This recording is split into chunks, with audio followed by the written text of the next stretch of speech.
Welcome everyone to Talking with the Bostons. I'm Keedren.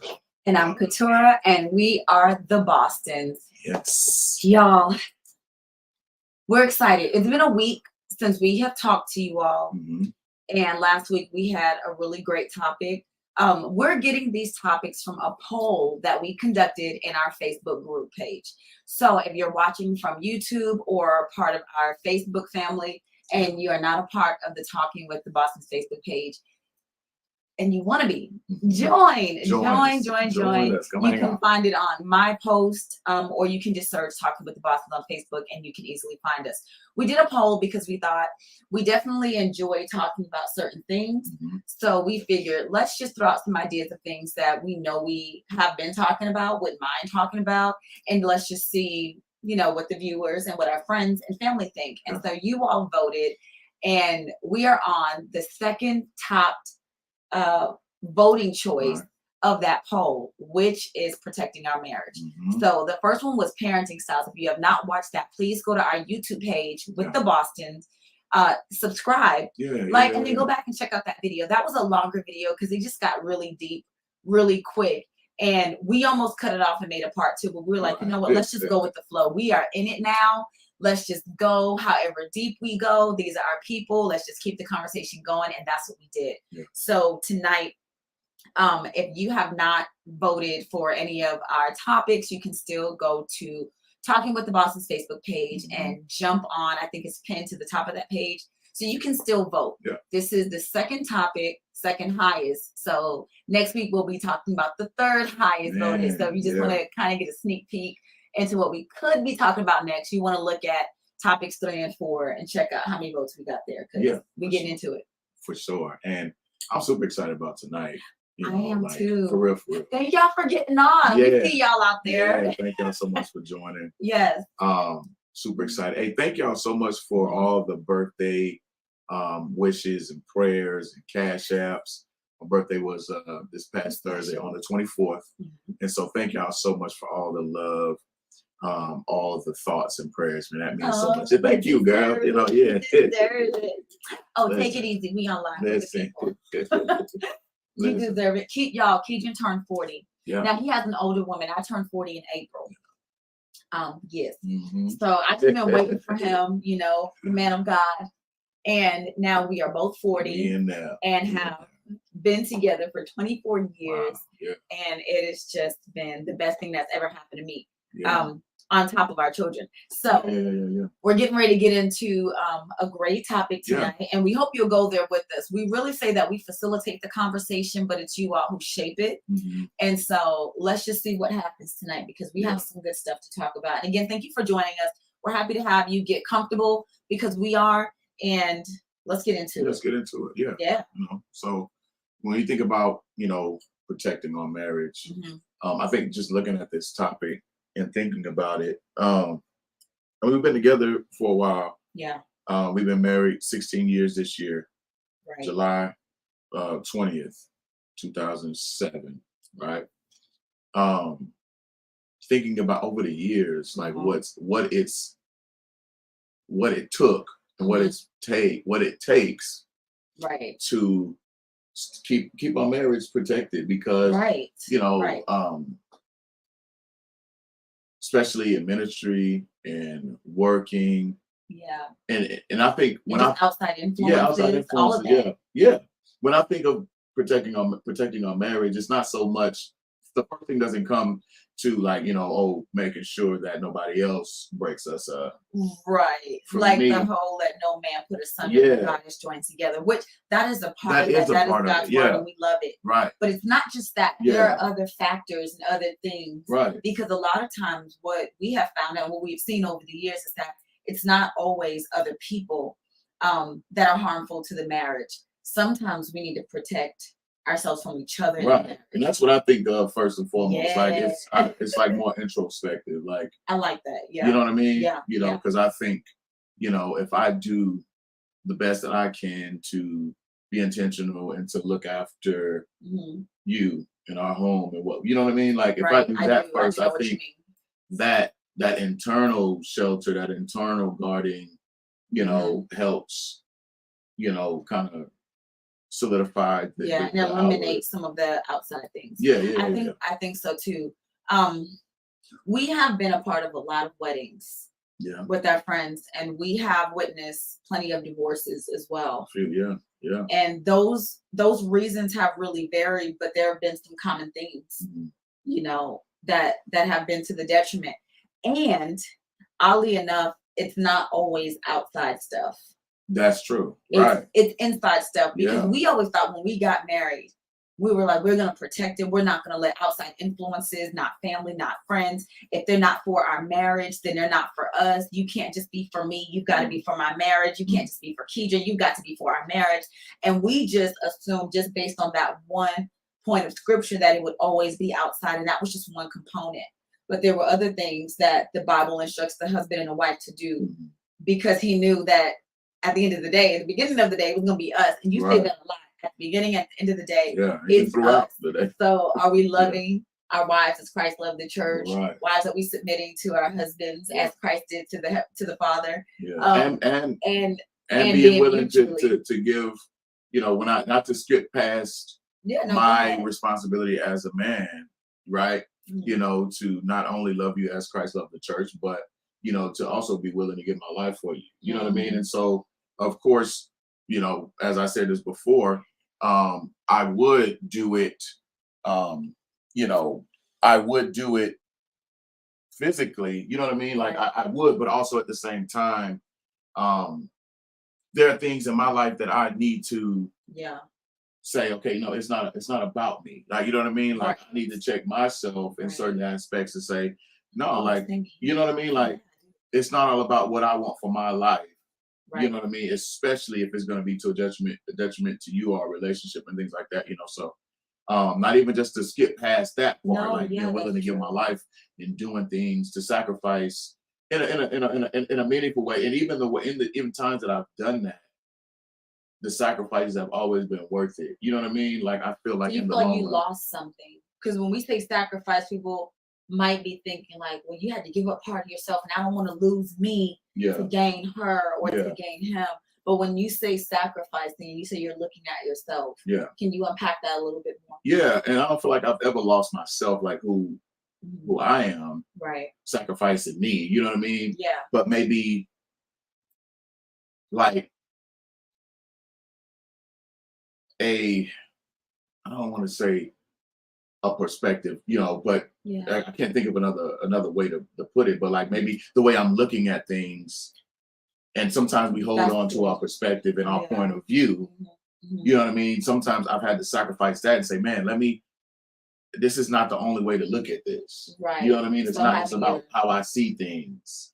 So even sacrifice how I see things to move from that position where maybe I'm secure in that, because I'm like, man, this has been my my point of view for a while, and I understand it, I get it, I studied it, I feel it, but sacrificing that and saying, let me move around this way. Let me get a little bit closer to you. And maybe let me see things from your way. So that's just one aspect, sacrificing even my perspective, my point of view on things that have changed, how we relationship, because I didn't hold on to something that, that was causing a rift. You know what I'm saying? I didn't hold on to it because I was willing to say, okay, let me see it another way. Let me see what she's talking about. So what about this? So what about when it is external stuff? Like maybe you had a hobby or extracurriculars or kept certain company or hung out with certain friends. Was that a part of the sacrifice too? And like, what did that feel like? Feeling like, am I cutting off, these relationships, or, just, I guess, kind of unpack that too, because sometimes as we grow and as we shift and change, sometimes it's necessary, sometimes it's not. But when is it necessary? Did you ever feel like that? And what did that look like? No, that's a really good question. I feel like what that felt like and looked like to me is I had to give less access to certain people, certain things, so that you can have more access to me and I can have more access to our relationship. You know what I mean? So I think in that way, That's like good. being I felt willing like to you say, did I that. need more of this. I want more of this. So I'm gonna have to have less of that. You know what I mean? Right. I want more of you, so I'm gonna have to have less of them. I want more of my children, so I have to have less of that. And this, you know what I mean? And so Yeah. I think it's kind of been that and saying giving less access. And then if relationships fade, Right. if situations or interests fade, then they weren't meant to be anyway. You know what I mean? Oh, And yeah. so Yeah, that's fair. because it's not always easy to cut off people or things that you're used to doing. You know what I mean? Like And if I'm used to going to go hoop all the time, you know what I mean? It's not hard. Like that's not easy today. I'm not hooping no more. I'm just, because I want to be with my girl. You know what I mean? Yeah. But I just might say, hey, I'm not cringy. I might say I might not hoop as much. I might not hoop this day or what, you know what I mean? But not to say I'm not gonna hoop no more. You know what I mean? Like, of course, that's not being realistic. Or man, they ain't my friends no more. Because I'm like, that hasn't. It's not always easy, and I had never really seen it like that. I was just like, well, there's just less access. I need to focus more on this relationship because it's key. So hopefully that answers. No, your question it does. It does. I know it was like one of those spur of the moment questions, but y'all, I asked Keedren this because when we're talking about like sacrificing for the spouse, we're really trying to address the fact that sometimes it's not external things that our relationships need to be protected from. Sometimes it's us. Right. Yeah. And sometimes that sacrificial part of like, what am I giving up in exchange? And sometimes I think it's seasons because I don't feel like I lost friends at all in our marriage. I feel like with you, like what you said, the access changes. Yeah. As a single woman, maybe I am going out at certain times, which I've been never been one for, really going out a whole lot. But if that was my pattern of behavior, and not that I was doing anything wrong, right? But that's just what me and my girls did. If that was just our thing. Now, as a married woman, I can accept the expectation that I'm not staying out till 3 a.m., Friday, Saturday, and Sunday night. That just makes sense. Right. Yeah. To me, right, that there may be different rules for different relationships, but in ours, that felt right. So I was just asking to kind of unpack that. Yeah, that's good. Because it is, it is a thing to consider. And so I can appreciate what you said as far as like the access thing. You may not be able to have access to me the way you did before, because when you were away at college, and at 4:00, the kids were having a snack or doing homework or playing with their toys, I might sit on the phone and just chit chat. Right. But once we were living under the same roof and you were leaving and coming home from work, or I was leaving and coming home from work, I'm not going to sit on the phone with a friend from 4 to 5 o'clock in the afternoon when, I may be trying to get dinner together, check on my kids' homework, see what I need, to do with you. If we're picking out a movie that we're going to watch with dinner, there's just new priorities. And so that season shifts. And it does take you to be surrounded by mature people that understand when that phase of your life changes, that they're willing to change and grow with you. That's like we said in the beginning, you can't just be for me. If I'm married, you have to be for my marriage too. Yeah. Because if something's ever wrong and I need someone to confide in, I can't go to a friend that's going to be like, girl, you need to leave him. Wait a minute. I'm just upset. Yeah. And so you have to also know that there are seasons for every relationship. That's so when your marriage is your priority, and it's supposed to be, right? It's your first ministry. At least when you're married, it becomes a ministry, and your home becomes a ministry outside of anything else you do, whether you're serving in church or you're serving in the workforce. You're still serving, and that's still a form of ministry, but your home has to take priority. And so I think that's an important part. But I think something that we kind of understood early on, that we needed to make each other the priority. Initially, and we needed that time to be together. I agree. Yeah. So unmarried friends kind of had to take a back seat.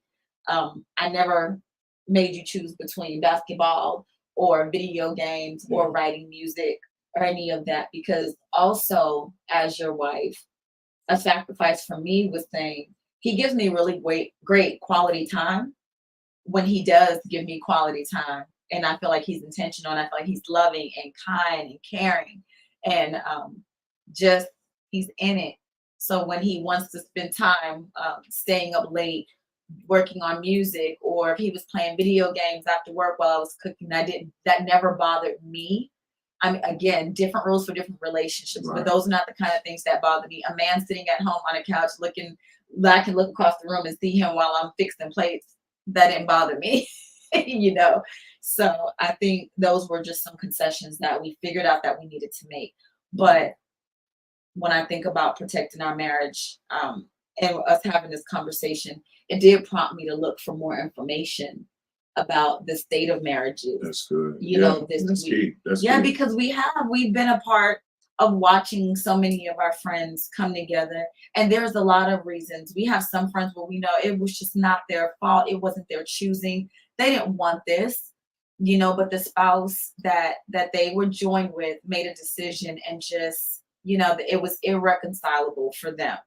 And we watched the pain and we watched the turmoil that they've gone through and the healing that they have gone through as well. Yeah. We've watched God heal their Restoration, hearts and restore them and just build them up where they were torn down. But we've watched it happen, and we have prayed for and fought for and been for the marriage covenant, you know, for a really long time. Like, just really wanting to see other marriages win and see, you know, committed relationships go to the next level in marriage. I want to say this, marriage licenses are not just pieces of paper. For sure. I'm just throwing that out there. Fight me in the comments. Say that again. But it's not just a piece of paper. Yeah. We're not just signing a contract. Our marriage is about covenant. Yeah. Because we have Christ in the center of our marriage. So for us, it's the covenant. We know that we have him, and it's not just us protecting our marriage, but it's us acknowledging that we need him. Yeah. You know, to keep and maintain and to build and strengthen our marriage. Yeah, that's so good. No, more than fair. More than fair. Yeah. Yeah. So talk a little bit about that. I know you've kind of, you know, been looking and searching, and just because, you know, about what the state of marriages look like, and just a little bit of what you found, because, you know, sometimes it can be so seem so I guess futile, I guess. You know what I'm saying? Like, why get married when people are just, oh my goodness, we hear breaking that so up much. and it's not lasting. Is this, you know, all the negativity things. Same kind of stuff you hear when you get ready to have children. Y'all, if you've not experienced it personally, you've heard some of the same things we heard. You live in the world that we live in. You have friends, you're mature, you know, you have your own sphere of influence, and so you hear things too, and so have we. Yeah. So it did prompt me to want to take a deeper look and to see, like, is this just a thing? Is it just a conversation, or is there data behind it? And some of you who know me from the education world, you know, I'm very data driven and very intentional about the work that I do and the decisions that I make. But at the end of the day, it's just getting a better picture of how to pray. You know what I mean? Just a better picture of how to pray. And also what to be grateful and thankful for. When it comes to our own marriage and our own family. So first and foremost, our goal is to pray. And we only come on these lives, and we only do this is because our goal is to pour out, and it is to add value, and it is to share and just create a safe space for us to have these conversations. We feel fully safe, and we pray that you do too. We pray that because you're on, that means that either this is of interest to you or that you at least feel comfortable joining in. We know that there are some of you who are watching that will never join the comments, and that is okay. You are welcome. But the reason why I did this is because I was like, let me just pull up some data, pull up some information that I found interesting, and just see what y'all thought, and maybe even see what you think, and let's just have a conversation. Let's just go kind of line by line and see where we're at. Let's do it. All right. First one, this one shocked me, but in a good way. In a good way. Divorce rates in the U.S. have dropped from around 50% to like the 40s. I even saw one statistics that said between 35 and 45%. That's good. So I actually thought divorce rates were going up. They're actually not. And I think something has leveled out because marriage rates have gone up. Now, the thing that I did not add here is that people are getting married a little bit later in life, between 30 and 32. And some of them are entering into second marriages. Now, the statistics for those, which I did not include in our data today, was that first marriages are still, their divorce rate is still pretty staggering. But I'll talk more about it in just a moment when we get here to the next set of data. Gotcha. More good news. I was shocked in a good way. Yeah. Me too. The average length of marriage in the U.S. is 19.9 years. So, I mean, we don't have to be mathematicians to figure out that that's about 20 years, y'all. That is great. That's a big. We've been together for 24, but we've only been married for 16, right? Legally married for 16. Yeah. Acknowledged by the state of Texas in the U.S. for 16. So the average rate is 20 years. Now, my question was, and I think I wrote it down in my journal and you were asking me about it, but I was wondering, does that 20 years include the time lapse between people separating and deciding to get a divorce? And I don't know. I didn't find that in the data. But, you know, because sometimes people will separate, like we're getting a divorce and then filing for divorce and paying for divorce. That could be another year, 2, 3, 4, 5 years or longer sometimes. Or some people just separate indefinitely. And so their divorce statistics are not documented, you know, by the state that they live in because they've not actually, you know, filed.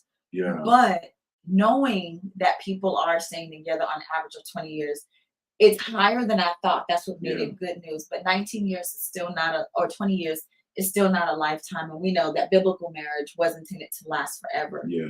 So, man, now I just started this right now. Go ahead, what?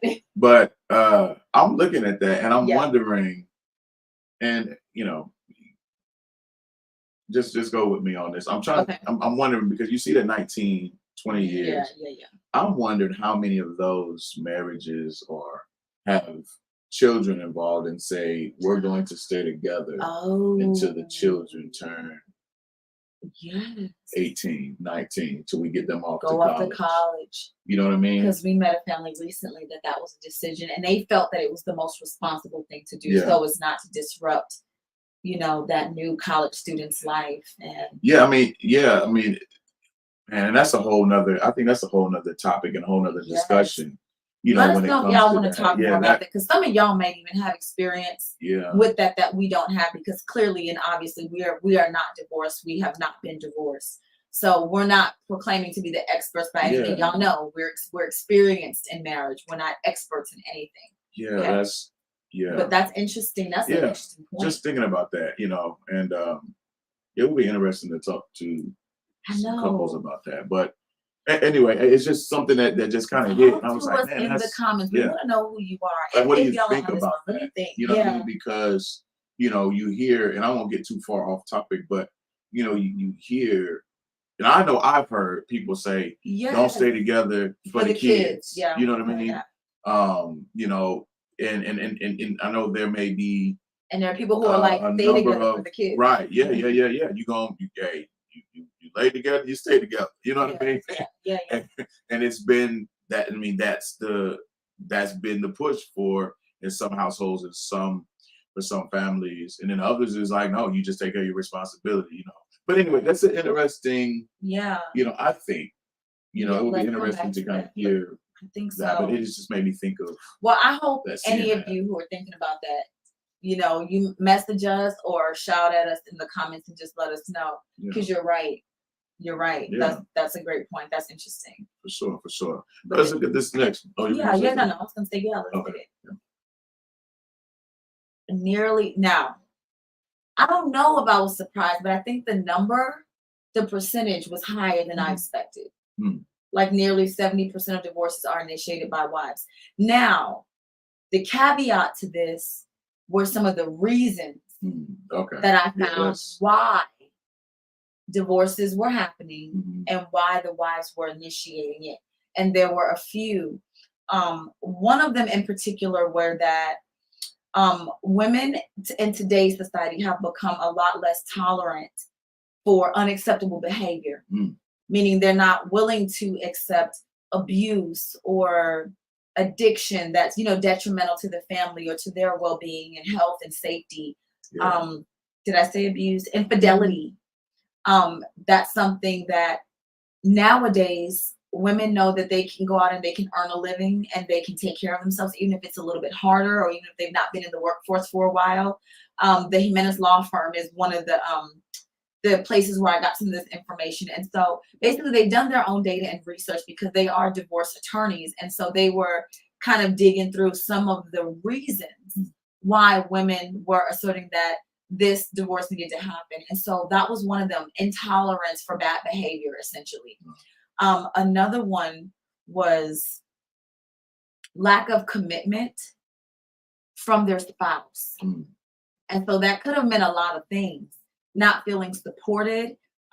There were tragedies that happened. Maybe there was something traumatic that happened during the course of the marriage or in the family of this marriage, where something traumatic happened. And that was part of them not feeling like they were in a committed relationship and supported. And so that was another one of the reasons.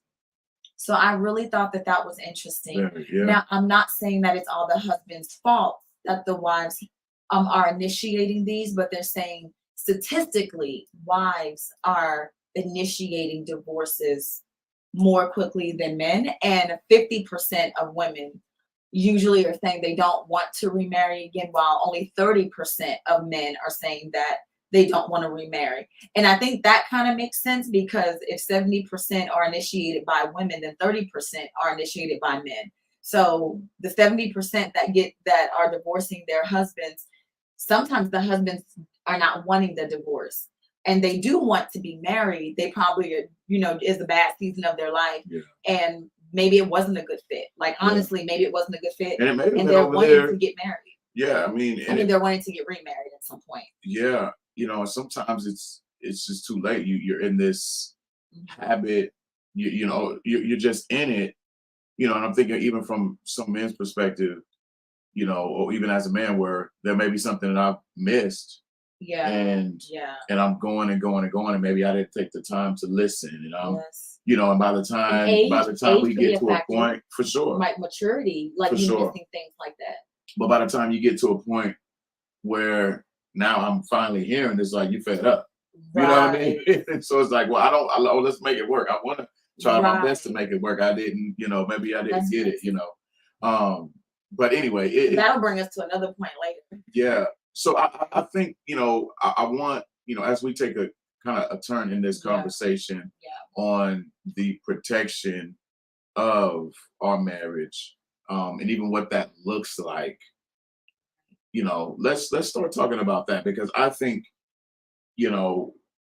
this is a good topic for me personally to kind of like think about what that looks like for us. Right. Even not what it has looked like, what it looks like, and what it needs to be, what I mean, even for us to continue to guard and protect our relationship. And from what we're protecting it from. For sure. That's definitely a big deal, So there are a few things that, we talked about as we looked at our relationship and how we kind of handle things and how we work, and so we're going to talk about a few of those points. It's 3 strong points that I think have really, kind of hit, kind of struck for us. Yeah. And we were married young too. So that matters. We were married young. We were 20. It was the year that we both turned 24. Yeah. So I turned 24 first, and then he just turned 24.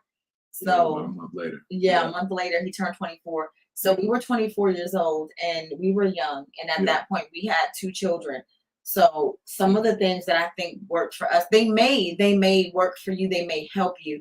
This is not us giving advice to you, though. This segment of the programming is really to talk to you about how we protect ours. And these are just 3 things.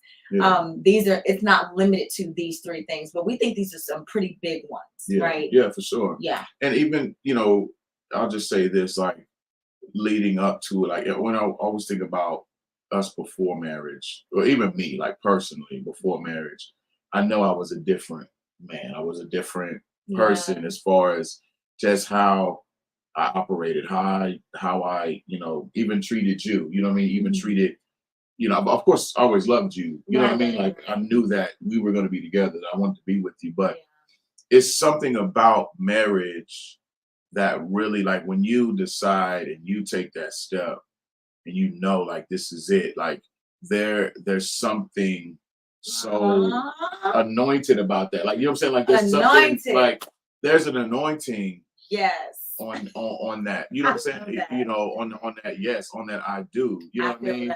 I felt it from you too. Yeah. And so these things, as we talk about it, we'll go ahead and get into them, but I think have really solidified some things in us. And so I'll let you, kind of hit the first one, but the first one is communication, right? Communication. Yeah. And so communication looked like a lot of different things. Communication was our body language, right? How we responded to each other when things were stressful, how we communicated with each other when things weren't stressful, and then how we communicated about different things. Because communicating about our relationship, communicating about our family, communicating about our children, communicating about our finances.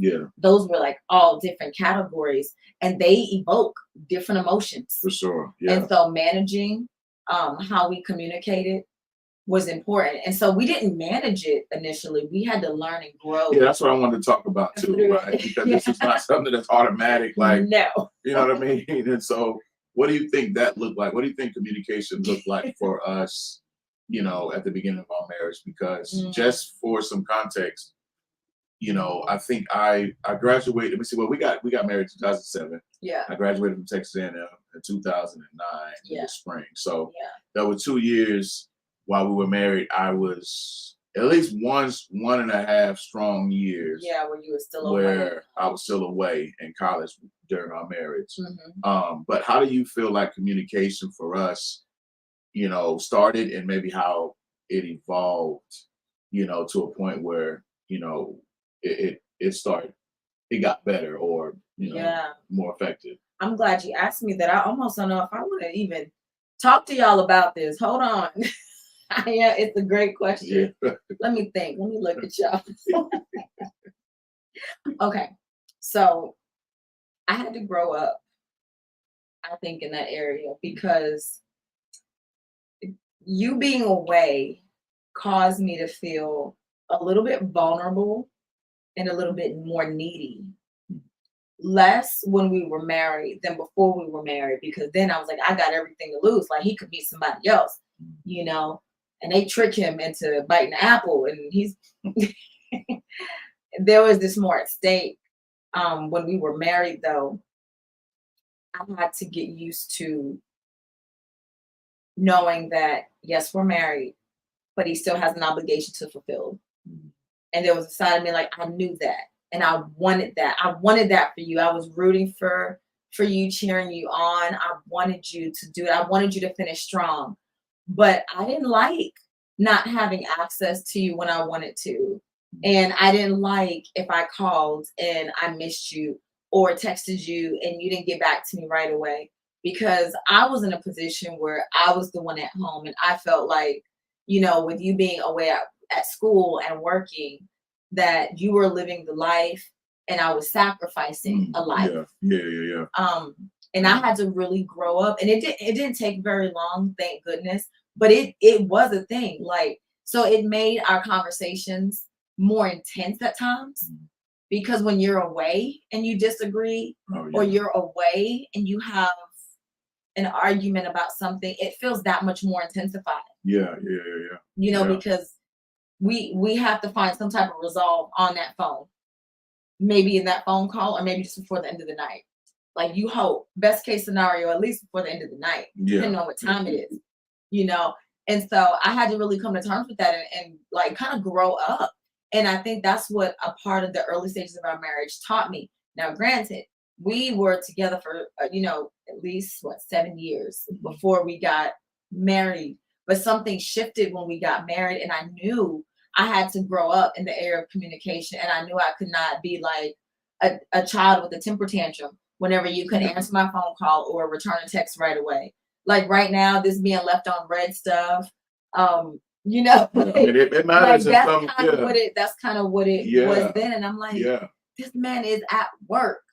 I know what he does. I know what he's doing. He is at work. It's okay. Like, I know he's, and this is how I knew I was tripping. And I can't believe I'm talking to y'all about this, because I don't know that we have that kind of equity yet, but I'm going there. What happened that changed things for me is that when he missed my call, he would return it. Eventually, when he saw my text, he would text me back, or he would call me. And what I thought was forever with like 17 minutes, an hour. Like, oh my gosh, this man is going to school and working, paying bills in another city to take care of his family. Like, I cannot be tripping over this. So yeah. That's my wall of shame moment. No, not even. No. But you gotta think about it too. Like, there was some immaturity even on my part in the early stages of our relationship that affected trust. I mean, if we're gonna be real, you know what I'm saying, that affected how we we don't went you know there. what I'm saying? If we done crossed over. So I'm not gonna sit up here and act like that, you know what I mean? Like, there were some things that caused that, those feelings in you to say, man, okay, what's going on? Right? You know what I mean? Communicate. For one, our relationship was long distance for, since graduation, high school graduation throughout to 2007, Really? So, 7 years. Yeah, for sure. So I understand that, but it also took some parts for me to be extra intentional about making sure that, I tended to what you needed to, you know what I mean? And not think of it as you bother me, or you know what I mean, or like, and so I didn't really I know that, and so it's tough. I didn't see it like that. I just wanted to make it right and make sure that you understood that I'm here for you, you know what I mean? And so so it does take a high level of commitment and all these things, communication, high level communication, right, in order for us to work. All right. No, but it's true. Yeah. And every intentional step you took, it definitely helped me, because I remember moments like being seething, like, what is going on? Like, why is he not answering or responding? But over time, your intentionality taught me something. And so what did positive communication help us do? So positive communication prevents confusion. Right. And we know that, first of all, God ain't the author of confusion. He's sure. Yeah, you know what I mean? And so having him in our life, but also making sure that, my mother always says, understanding beats the world. Right. And so you can't understand without communication. Right. Because you can make assumptions without communication, but you can't get understanding. Man. Right? Like, yeah. What I need from you is understanding. How can we communicate if you don't hear what I say? Come on, y'all know it, right? You get understanding through that communication. Now, you can assume best intentions, or you can assume worst intentions. Right. But the best way to communicate and get understanding, the best way to get understanding is to communicate. Right. Because confusion is not you do not want lines to get crossed, things to be misunderstood. It gets chaotic in that. Right. And if you don't address it, if you don't communicate, over time, things get more tangled up. Yes, and it's hard to. It really does, and it's really hard to untangle all that stuff, especially reactively when you're upset. And now you got to backtrack. You got to think about, man, what was that, man? You know what I mean? What I don't even remember that. And so it's just key to communicate. Yeah. So that we don't have confusion. All right, they're good. Yep. Listen, I'm cool. Good stuff. So the next thing is definitely our relationship has to be Christ-centered. Israel Houghton sings this song. Yeah, he sings this song, what, Jesus at the center of it all? Jesus at the center of it all. Including that marriage. Right. Yeah. So for us, having Christ at the center of our relationship, we found that has kept us nonsense proof. Man, in a way that nothing else would or could keep us throughout the day and throughout our relationship. Right.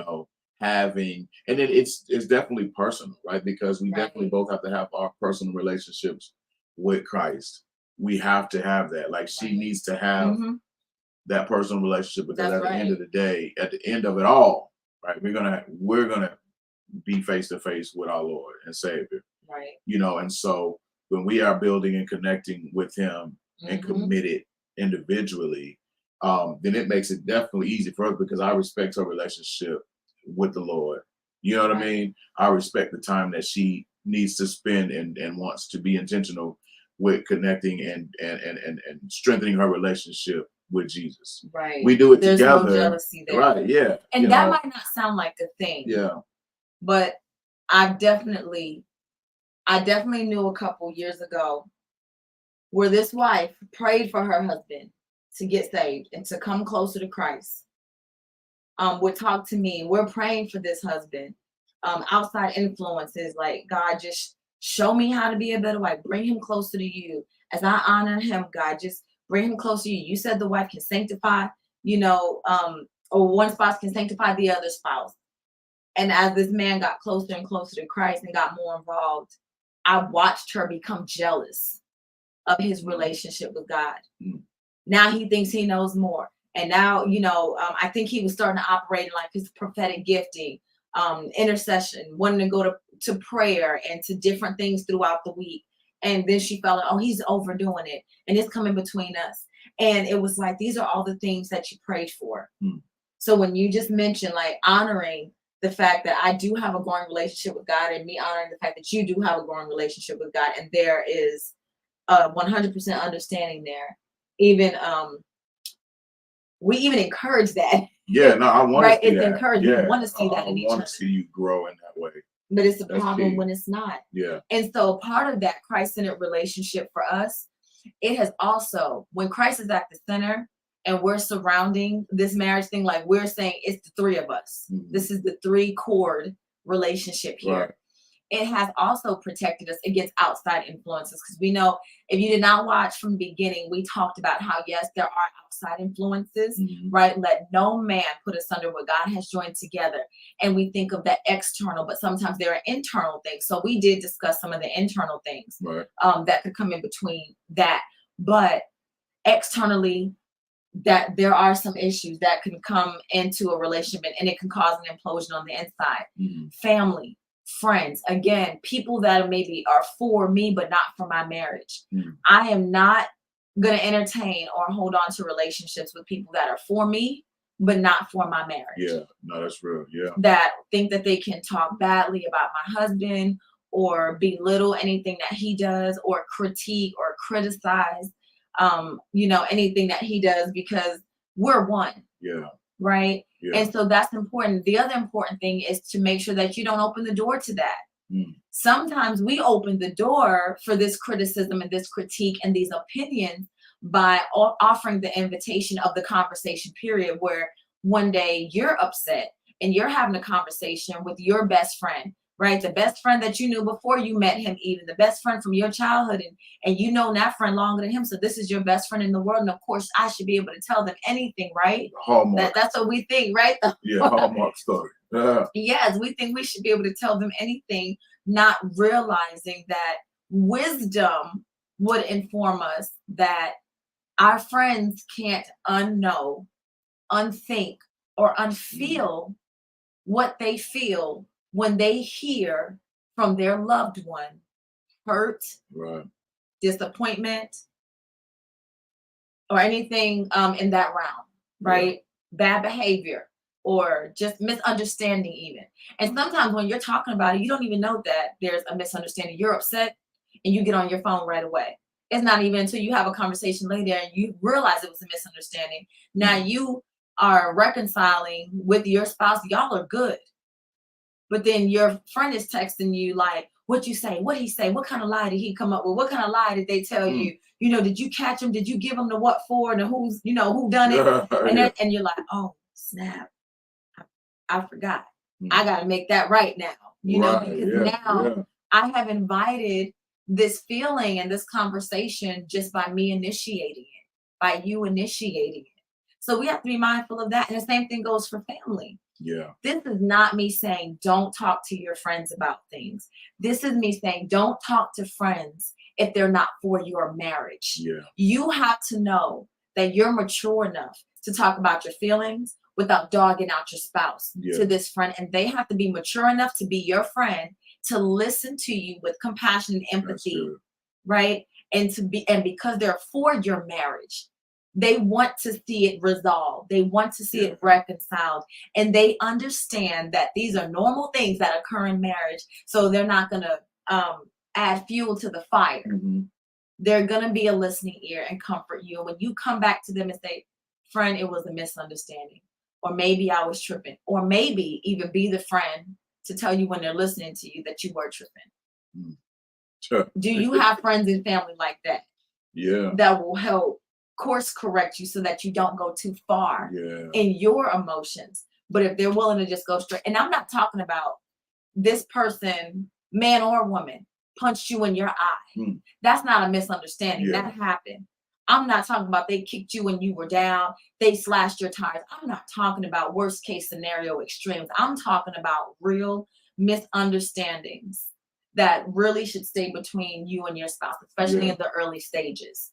I'm not talking about abuse or your safety. Hear me. I'm not talking about that. Emotional or physical. Those are off the table. Okay. You need a safe word to a safe person. I'm talking about everyday things that are part of the relationship.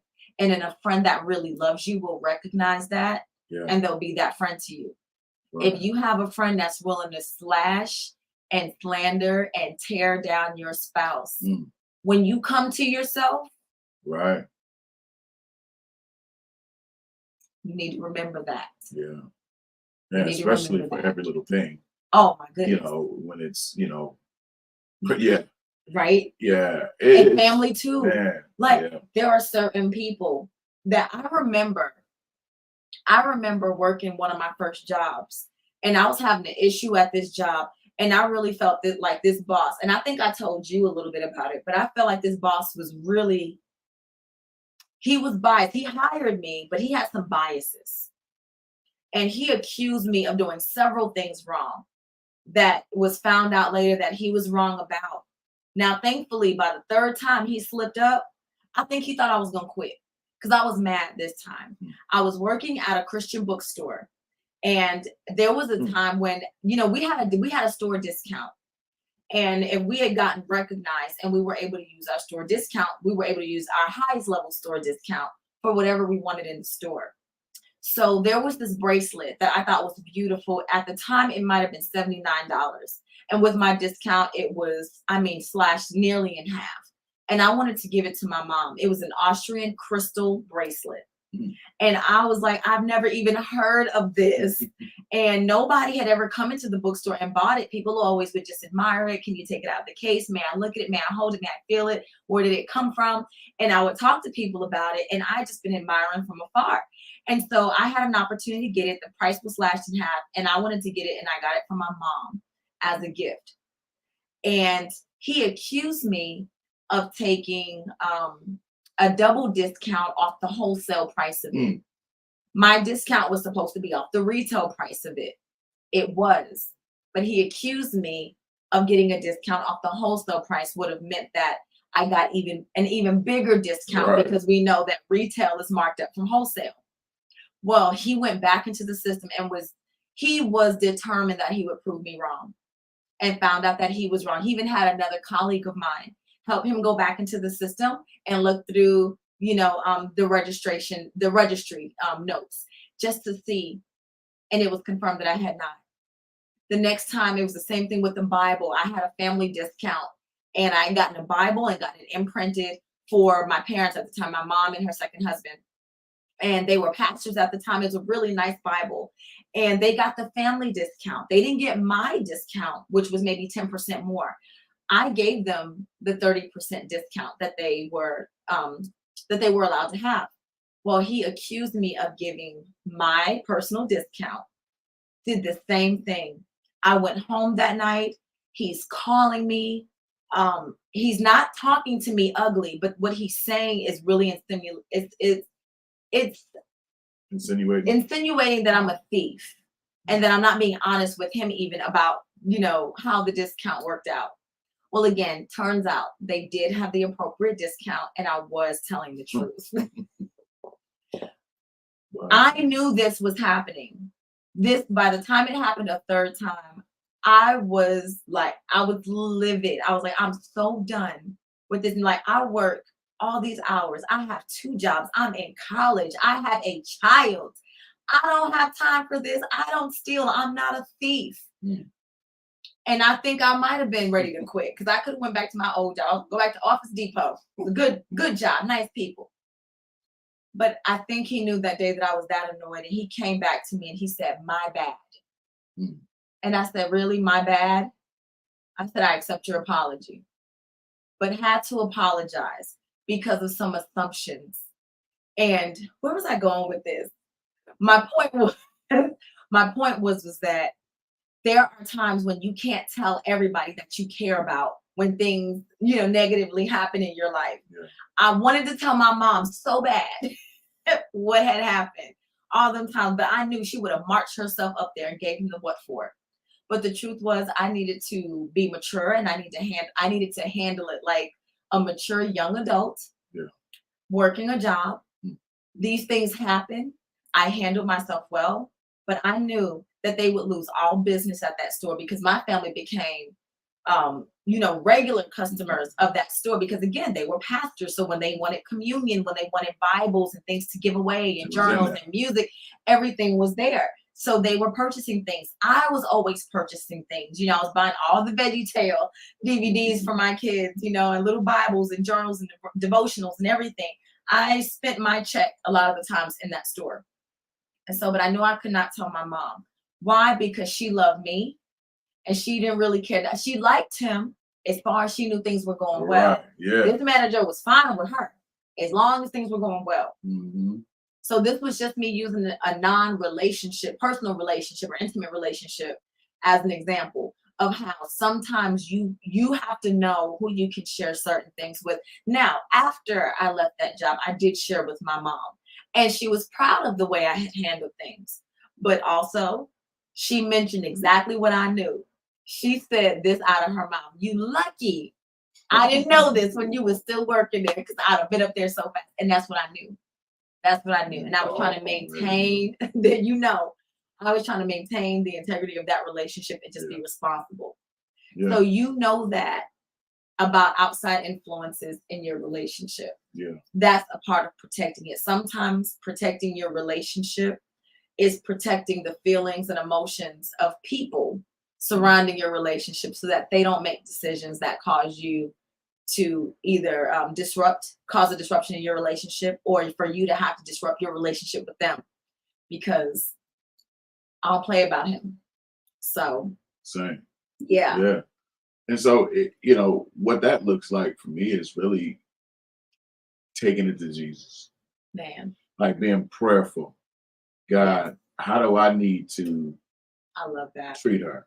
How do I need to see this situation? How do I need to handle this? And acknowledging him in all our ways. Like, I know for me, that's not a redundant principle, right? Because no, it's not cliche at all. Yeah, it's definitely not. It's a principle in our life that, when I've applied it, as I've taken it to heart and have been intentional about that, it has helped me to do right, to see right, to act right, So would you say this? I would definitely say that. Yeah. Keeping it Christ-centered prevents corruption in our relationship. Yeah. For real. Because for one, he leads us and God by his spirit. Holy Spirit leads us and guides us into all truth. That's right. And acknowledging God in all our ways so that he can direct our path, even our marriage path, our path together as we walk out this life and to walk out the calling and the purpose that God has for us. Right. Acknowledging God and saying, God, I need you. We need you. Right. Versus, and for me, I've never really been, and brothers, y'all maybe have to chime in on some of this stuff too, but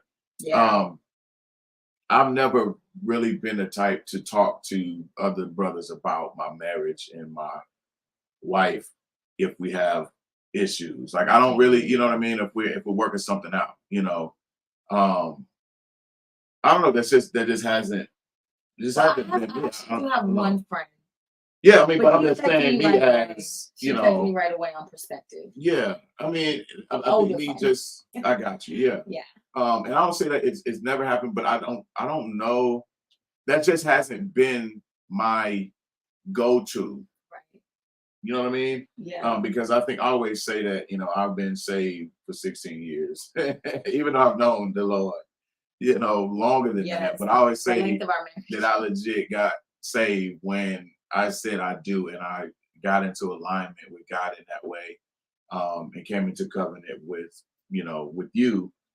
And so from that day on, I really felt like, okay, God, I need you need to be in this with us. Yeah. You know what I mean? And I so felt like that too. yeah, going there and saying, God, I just need you to give me some insight, some guidance. And, you know, thinking, you know, even back then, you know, of course we talk about counseling now. We understand counseling and we respect advising, you know, as far as whether it's mental health, marital, you know, counseling, all of that stuff matters. But back then I definitely wasn't thinking about that. And if I did, I felt like I can't afford none of that. I don't know about you know, but anyway, so it wasn't really even a go-to thought for me. Right. My go-to was like, okay, God, we need your help in this. Like, I need your help in this. And he was the best. He has been. God is for sure the best counselor for anything that I have ever faced. Yeah. Not just in our marriage, but his track record, I think, came with me into our marriage. God's track record of faithfulness followed me straight into our marriage. That's good. Yeah. And I understood the assignment when it said that we should leave our mothers and fathers and cleave to one another. Yeah. I was ready to cleave. I was ready to cleave because I knew that Christ was in the center. Yeah. And how I knew he was in the center, it wasn't because I was putting God first and you weren't. I knew that if you were putting God before me and I was putting God before you, then we were both putting him in the center. That equated a Christ-centered relationship. Right. Yeah. Christ-centered is not just one of us. Yeah, it'd be off-centered. It'd be off-centered. It wouldn't be Christ-centered. It was just on her side, or just on my side. Yeah. Because if you were not a believer, it's not that I don't believe in God's word, that, you know, it is possible for you to be sanctified through my relationship with the Lord, or you to sanctify me through your relationship with the Lord. But I think the road and the journey would have been a lot more arduous for us. Yeah. And so I think us both bringing Christ into the center. Yeah. I'm saying, I need you for my part of the marriage. I need you to help me be your wife. And you saying, Christ, I need you to help me be your husband. I want to follow the commandments. I want to do what you said. You know, I want to follow what he said a wife and a woman of God is supposed to be. I want to be, you know, the verses in Proverbs 31 to my husband. I want to be that kind of mother to my children. I want to be honorable. I want to be found blameless in that area. I have no desire to be a liar or a thief or a deceitful wife or an adulterous wife or a secretive wife, scandalous, trifling, Thank you know, as a mom. Like, that is not, because those aren't the character of Christ. Yeah. I wanted to have as much of Christ in me as possible. And I'm still growing in my relationship with him because I still want that. Yeah. I still want that as a mom and as a woman and as a friend and as a wife. I still want those same qualities. Yeah. So early on, I was like, listen, God, I've seen marriage, but I don't know how many I've seen done real well. And I'm just being honest. I'm trying to help somebody. I don't know how many I had seen up close. Yeah. Well, I've seen married couples all over the place. Yeah, we married. We got rings on it, but I had not seen it up close, behind closed doors, dinner time, when times are tough, how we navigate raising children, navigating our family members and disagreements and family reunions and funerals and just all the variety of other things that you just can't know until you're in it. And it didn't matter how many years we knew each other, before we were married. Yeah. That didn't matter. We were playing a different ball game at this point. And now we were in covenant with God. And I just felt the added layer of accountability. I felt the added layer of accountability Same. to being a wife. And I know you felt it as a husband because something shifted. Y'all, let me tell you something. I thought Keedren was everything before we got married, which is why I wanted to marry him. I thought he was everything. When he said I do, when I tell you, I felt like from that day forward, he was a completely different man in the best way possible. He was a much better husband than he ever was a boyfriend or what we call a fiance, right? I mean, it is what it is. Much better.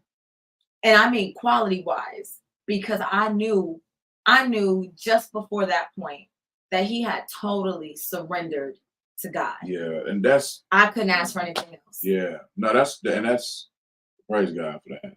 I'm serious. Yeah, but that's so really what it was though. Like I really felt like I wasn't just in it with you.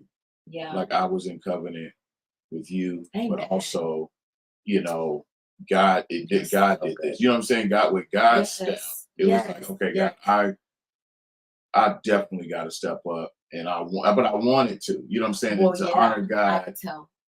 And that through our marriage. Right. You know what I mean? I want to honor God through our marriage and through how we parent.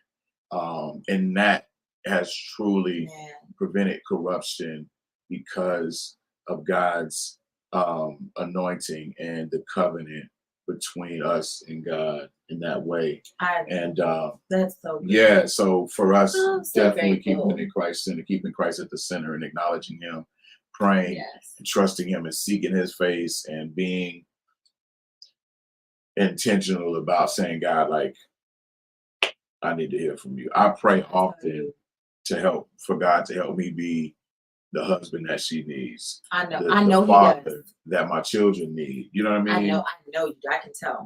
As we evolve and we grow. Because we still are. Yeah, I'm learning about you.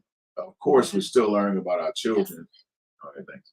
They've been growing so much and so fast, so rapidly. No, you're 100% right. But I know that about you, and I can see that. Man, and yeah. We talked earlier. We had mentioned this. One of the reasons, if you're just joining us, we were talking about some stats, on divorce and some of the reasons and things like that, and lack of commitment, was a big one. Mm-hmm. And so, commitment. Yeah.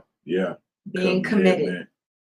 And the other person feeling that. Yeah. Because we talked about this too. Some of that you've been locked in listening with us.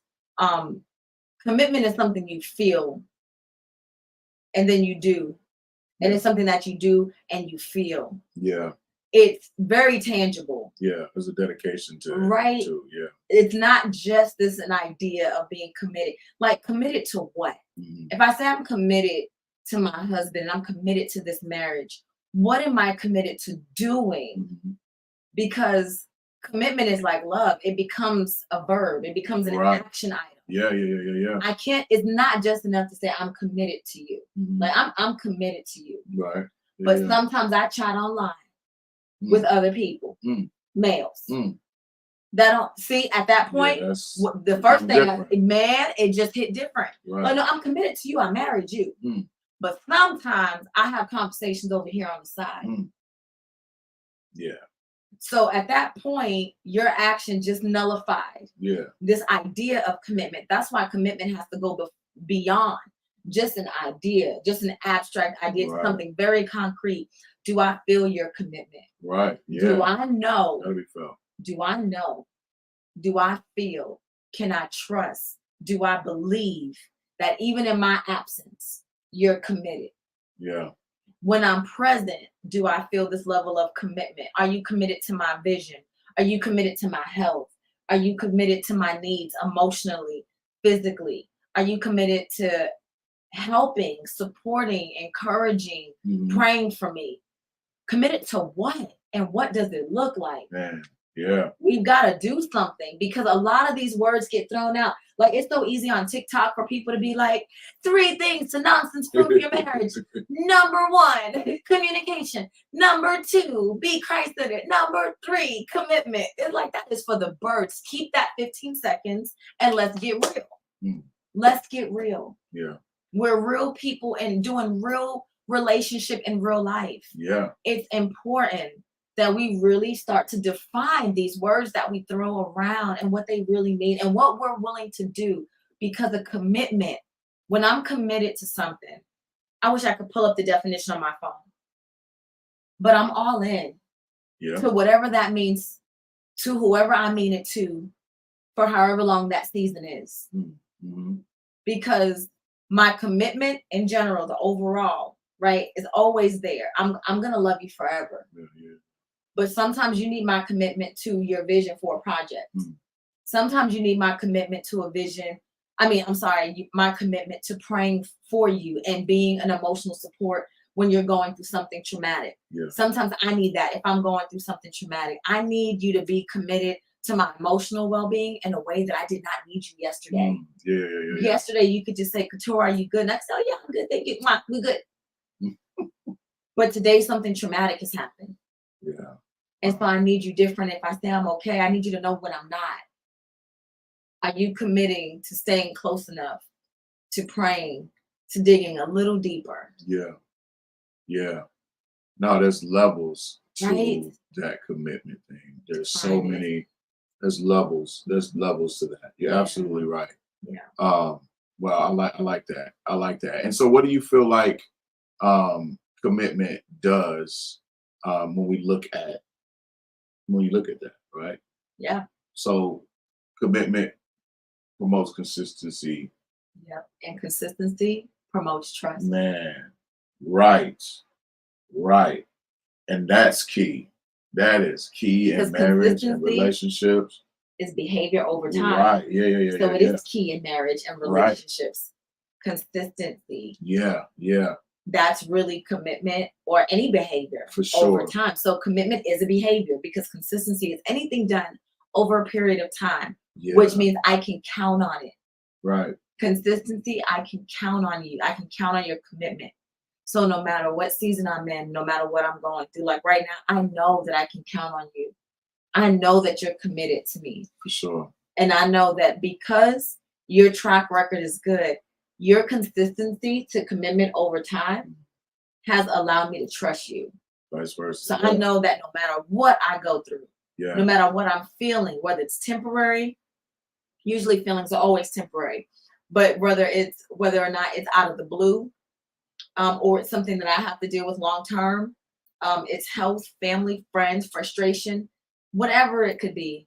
I know that at whatever level I'm at, I can count on you to be there. Yeah. Sorry for my voice changing. I thought I was young. But that does something. That consistency, that committed behavior over time, it does also promote trust. And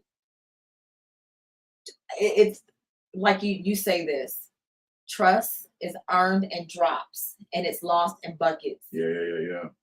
So the minute I feel like, and it's not just one, it wouldn't never take one instant, but the minute that consistency becomes a lack of consistency and a lack of commitment behavior, that's what would promote distrust. Right. Like something is fading. Yeah.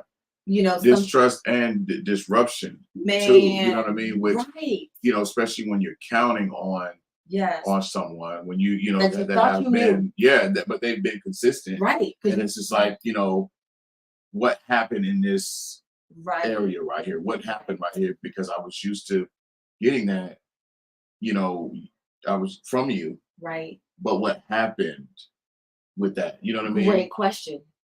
So that's because some people listening right now may need to ask if that has changed. What happened? What happened? Yeah. Like, where were we? Because you always tell me not when I talk to the kids and they do something wrong and I want to know why. Don't ask why. Ask what. What? Like, what happened that caused you to make this decision? Or what happened that caused you to do this versus that? Because I'm used to you doing this. So what was different today? Maybe some of us need to ask the question, what was different about before where I felt like the commitment was strong and you were consistently accountable to all of a sudden me feeling like something has changed? Yeah. and that other person being able to say something did change. I felt like I was always there for you and you weren't there for me. Man. I felt like I'm depleted because every time I turn around, Right. you need something, and I'm committed, and I'm giving, and I'm giving, and I'm giving. Wow. And now you've grown so accustomed to that consistency, and you can count on me. But where do I stand when I need to count on you? Wow. And if you're always going through something, and you're always in something, and you're always pulling on me, I don't feel safe anymore that if I go through something that I should even mention it to you. Man, yeah. Wow. Like, does that make sense? No, it does. It made me think about how this brings it back full circle even again. Like, you know, of course, kind of like the three C's, right? Yes. You know, and so we love alliteration. Yeah. When it breaks down, when commitment seems to break down and there's like a lack of consistency, and you kind of, you know, alluded to that, you know, and we asked the question, what happened? And that definitely goes back to communicating again. You know what I mean? Right. Communicating, so that way we can not be confused about what's going on now. You know what I mean? Yeah. And so it's like, you know, communication was the first, you know, point that we set helps. That helps, you know, kind of protect the marriage, making sure that we always are open for communication and to talk about things that we might be confused on, maybe talk about things that we need some clarity for.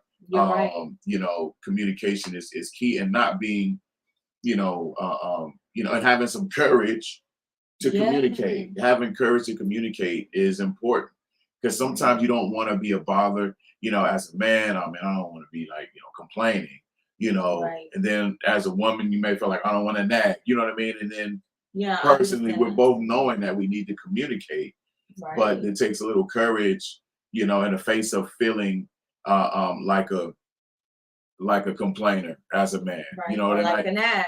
You know what I mean? And just say, I just need to communicate. Like, I don't mean to. I'm not trying to come at you and you know, or come after your character. Yeah, come after your character. I just want to communicate what's happening so we can get some clarity for our relationship. You know, because as we've been saying, you know, protection, you know, I think definitely starts from within. You know, because if you've already made a commitment to each other, you know, to marry each other, then I don't want anybody else. You know what I mean? And so right now, what matters is me pouring into you and communicating, connecting with you. So that way we can strengthen this, you know what I mean? And not, I think when this is weak, then that's when, you know, we go outside. Go outside, or there is a leak in this old building. Because then you communicate with somebody, but it's not who you should be communicating with. Right. So this communication is more of a component than a step-by-step cycle. Yeah. These three things that we mentioned are not, you know, in any particular order, because at any moment we need to come back. We have to first of all, we communicate all day, every day. Yeah. And we verbally, have to, not verbally, right? All of that. We're always communicating something. And directly and indirectly. So if some of that communication needs to be to prevent confusion, then we need to ask God in that Christ-centered relationship, right? To ask God to help us to prevent the corruption of the confusion, because confusion left unchecked could also cause some corruption. Because if I'm confused too long, like, think about it. Think about when you don't have enough information, but you know there's something. Your mind starts trying to fill in the gaps. You do it when you have dreams, right? You do it when you have a dream, when you're trying to like piece it together, because maybe you want to try to make sense of it, or you want to tell someone the dream. And so your brain, because of its schema, its experience, it tries to fill in the gaps for you of what it could be. You start plugging in stuff that could be elements, could be components, could have something to do with it or not. You don't want to do that. And that's a whole nother topic. I tell people, don't do that with your dreams. Just write down the things that you remember. God will help you make sense of them later. Submit them to him. But when you're talking to someone, or you're not talking to someone, there's a lack of communication and confusion is left unchecked.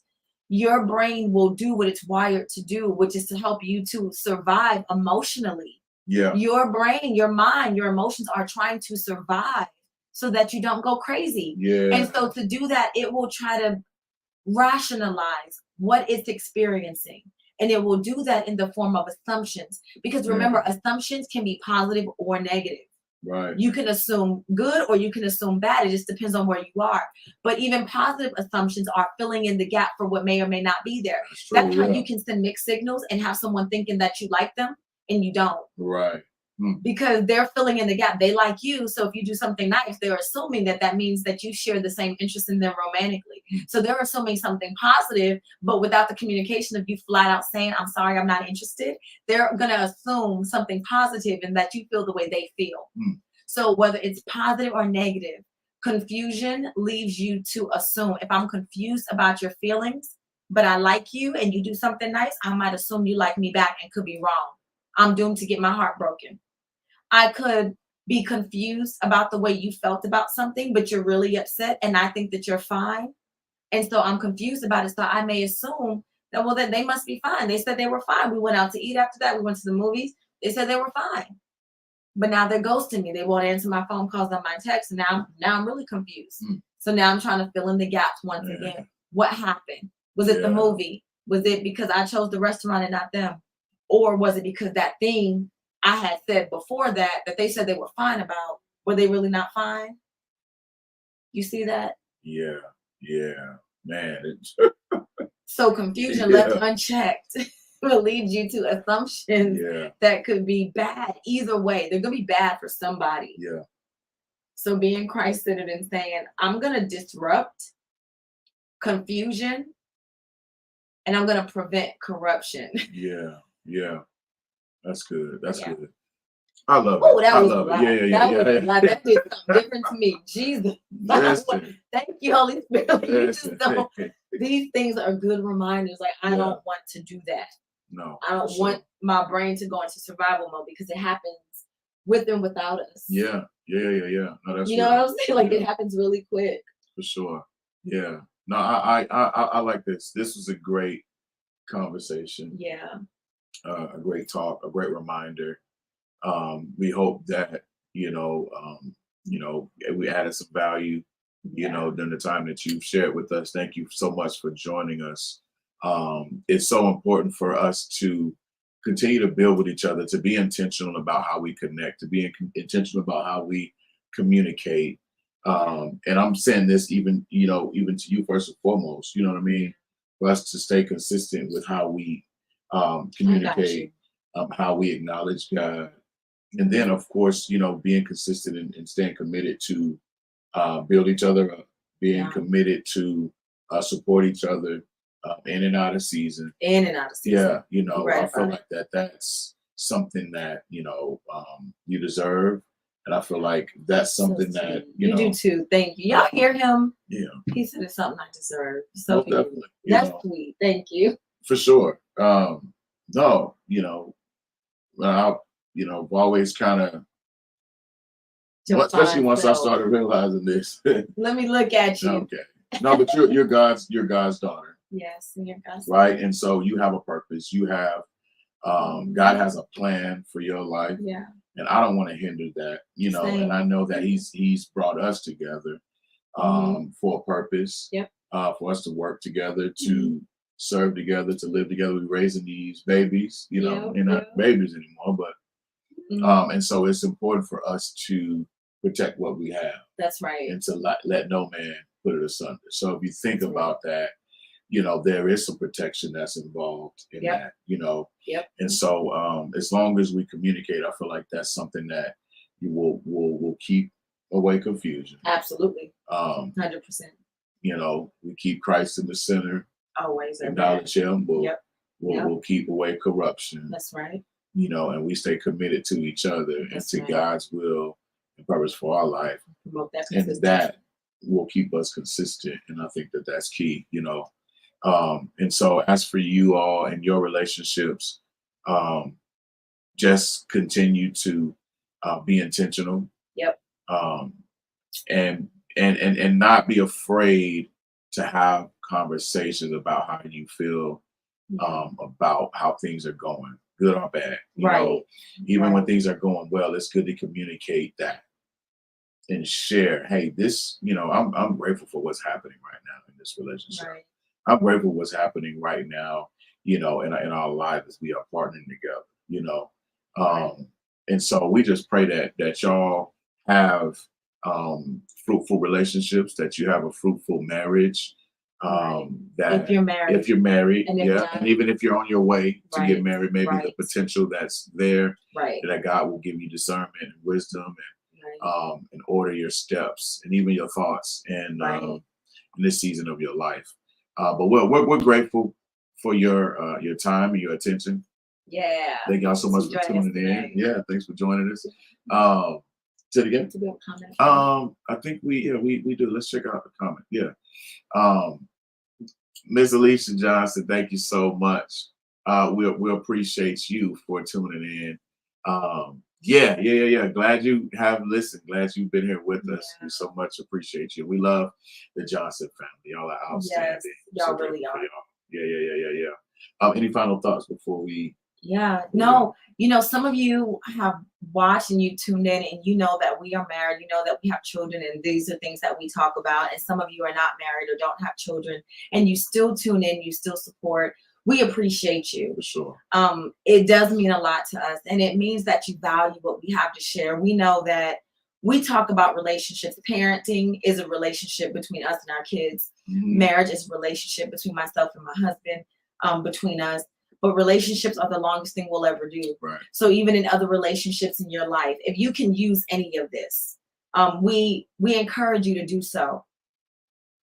Think about the role that you play in people's lives, because you have friends like us that are married or are parenting, and how you show up for us has also mattered. That's true. Yeah. Many of you are friends to us, and you not being married or not having children has not impeded our ability to have good, healthy relationships with you. That's good. And so we're so grateful for that. We need the variety and the consistency and the level of trust that we've been able to build with so many of you. Yeah. That means a lot to us. So those of you tuning in now, we are heading off, but you can still jump on YouTube and rewatch this.